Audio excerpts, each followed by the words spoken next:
নিম্নমানের সামগ্রী দিয়ে নির্মাণের ৬ মাসের মাথায় ভেঙে যাচ্ছে ১০ কোটি টাকা ব্যয়ে সংস্কার করা সড়ক। প্রকৌশল বিভাগের উদাসীনতার কারণে দায়সারা কাজ করেছে ঠিকাদার। প্রকৌশলীর বিরুদ্ধে সড়কের সংস্কারে এই অনিয়মের অভিযোগ করেছেন এলাকাবাসী। বিস্তারিত শামস শামীমের প্রতিবেদনে। সুনামগঞ্জের কাঠুইর জামালগঞ্জ সড়ক। এই সড়ক দিয়ে চলাচল করে সুনামগঞ্জ সদর, শান্তিগঞ্জ ও জামালগঞ্জ উপজেলার মানুষ। ধর্মপাশার বাসিন্দারাও সিলেটে যাতায়াতের জন্য ব্যবহার করেন সড়কটি। ২০২৩-২৪ অর্থ বছরে এডিবির অর্থায়নে এই সড়কের ৫ কিলোমিটার সংস্কারের জন্য দুটি প্রতিষ্ঠানকে ১০ কোটি টাকা বরাদ্দ দেয়া হয়। ২০২৪ সালের মে মাসে ঠিকাদার দায়সারাভাবে কাজ শেষ করে। এর মধ্যে জুনের বৃষ্টিতেই রাস্তার পিচ উঠে গেছে। সড়কের বিভিন্ন স্থানে দেখা দিয়েছে ছোট বড় গর্ত। সড়কটির প্রস্থ বৃদ্ধি সহ নকশা অনুযায়ী কাজ করা হয়নি বলে অভিযোগ করেন এলাকাবাসী। রাস্তাটা করা হয়েছে, এই রাস্তাটার তো কাম কোনো সম্পূর্ণভাবে করা হয়েছে না, অসম্পূর্ণভাবে কাম করছে।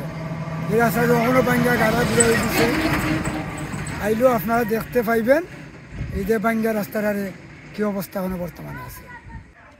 রাস্তা ৫-৬ মাস হয়ে করছে, কখন রাস্তা বাঙ্গা আইতেছে, বুঝছো কিটা হয়েছি, কোনো ঠিকসই কাম করছে না। আমরা রাস্তাটা ৬-৭ মাস আগে করছে, মানে গাড়া হয়েছে, আমরা চলতে অসুবিধা হয়। বৈশাখও এই রাস্তা কইরা গেছে, এখন আবার আরো বৈশাখ আইবার আগে ওই রাস্তা আগের মতোই বাঙ্গাছিরা হইয়া যাইতেছে, কিন্তু রাস্তাটা স্কুলের ছাত্রীরা মাদ্রাসার ছাত্রীরা চলাফেরা করতে বহুত কষ্ট হয়। ৬ মাসের ভিতরে ভাঙ্গা গেছে, এটা করা না করা সব সময়, এটা মানে আন্তাজি তো এটা দেওয়া কেয়ার কাজ করছে, এটা এমনি খামা ওজো একটা কাজ করে।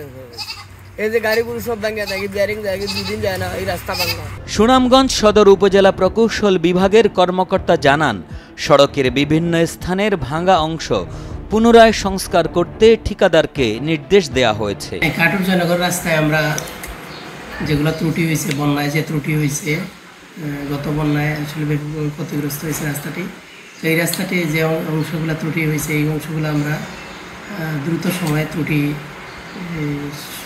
সংস্কারের কাজ আমরা শুরু করব। সড়কের ঝুঁকিপূর্ণ এলাকার বিভিন্ন অংশে পাইলিং খুঁটি বসানোর কথা থাকলেও নামমাত্র ছোট পিলার দিয়ে পাইলিং দেওয়া হয়েছে, যা কিছুদিন যেতে না যেতেই উঠে যাচ্ছে। এতে সড়কের বিভিন্ন অংশ আরও ঝুঁকিপূর্ণ হয়ে উঠেছে। সুনামগঞ্জ থেকে শামস শামীমের পাঠানো তথ্য ও ছবিতে ডেস্ক রিপোর্ট।